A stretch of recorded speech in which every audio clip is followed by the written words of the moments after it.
Hey guys, Leslie here from Bella Botanicals, and today I want to talk to you about exfoliating. So one of the products that we offer for exfoliation in our line is a rose clay face mask. So this has rose clay.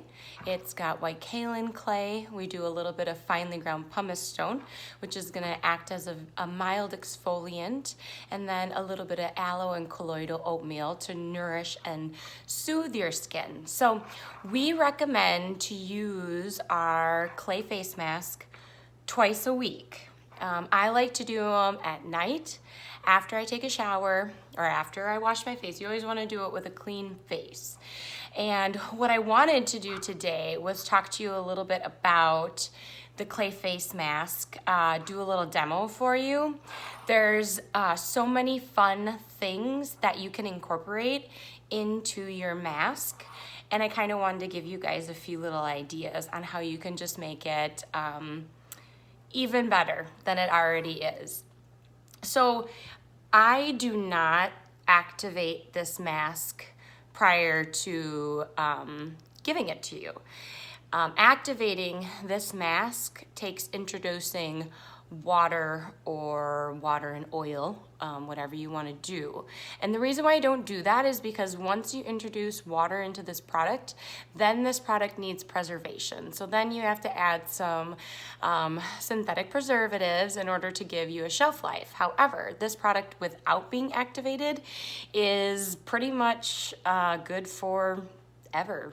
I mean, clays kind of have an inevitable shelf life. They don't really, quote unquote, go bad. So I want to show you today how I like to do a fun clay face mask and just jazz it up a little bit by adding a few extras.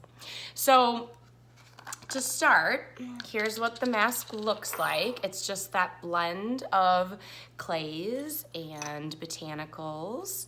So you get a little scoop. So this is 1 teaspoon. You're gonna put it into your bowl, just like that. So today what I'm gonna do to kind of kick it up a notch and have a little fun is I'm gonna add aloe instead of water. And then I've got this nice mixture of organic oil. So I'm gonna add a couple drops of that to it too. So first what I'm gonna do is I'm going to take my aloe and I'm just gonna do a few drops of aloe. You do not need to add a lot of water to get a nice consistency in your mask. And then I'm gonna add a few drops of my organic oil mixture.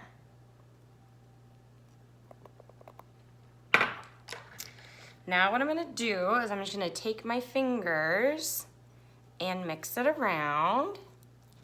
You can see it starting to form that nice paste that then we're gonna apply to our face. So you do not have to do this with your finger. I do because it's like easier, but you can use, they make really nice clay mask brushes that you can use to mix it all up with. But here you can see I've got that nice consistency. So now I'm gonna apply.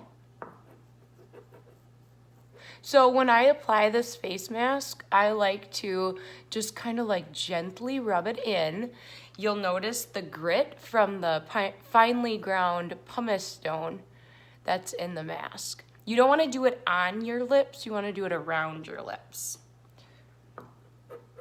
And the reason why I use rose clay instead of like activated charcoal or blue Cambrian clay or bentonite clay, there's so many clays out there that you can try, is because this one is super, super gentle. So anybody and everybody can use this clay face mask, which I love. So one area that we tend to neglect is that hairline. So when you put this on, I really want you to get up really nice and close to that hairline. Ladies, the jawline is always a problem, right? That's one place we like to get those hormonal acne breakouts. So really, don't forget your jawline. You don't need to goop this on. It does not need to be super thick. You just want a nice coat.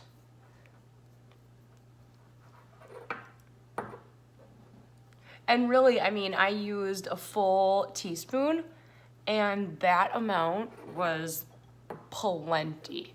So I'm not gonna do my whole neck and chest, so décolleté area, but I do encourage you to do that area. The reason why I encourage you to do that area is because just as your face gets hit by the sun and gets hit by all those environmental factors that can irritate skin, clog pores, same with your neck and your chest. So we don't really want to forget about those. We don't want to forget about those when we're using a clay mask. We don't want to forget about those when we're using our moisturizers and when we're cleansing. You still got to cleanse that area, that neck area and that chest area. So definitely do that. So what I like about adding the aloe and the oil to this clay mask is it really just provides that nice, like right now I have a nice cooling sensation from the aloe, which just feels lovely. And then since I added that oil to it, it gives it just a little bit more nourishment. So it's gonna be a little bit more moisturizing for your skin. So I'm gonna let this sit for about 5 to 10 minutes. You wanna leave it on until it's just about ready to dry and then take it off. You do not wanna leave this clay mask on for too long because it can dry out your skin if you do that because it's pulling everything out. So after I wash this off, then I'm going to do a little toning hydration and then I'm going to moisturize. If you're using this as part of your nightly skincare routine, then you can either use the antioxidant facial oil with CBD or the Moisture Boost Facial Serum, which also has CBD but has good additives like hyaluronic acid and vitamin B5 and just is a really great all-around moisturizer. If you're doing this in the morning, then as always, make sure you're using that daily SPF because that is the single most important thing that you can do for your skin. All right, well, that's all I have for you today. Thanks for tuning in, guys. Enjoy your Monday. All right, talk later.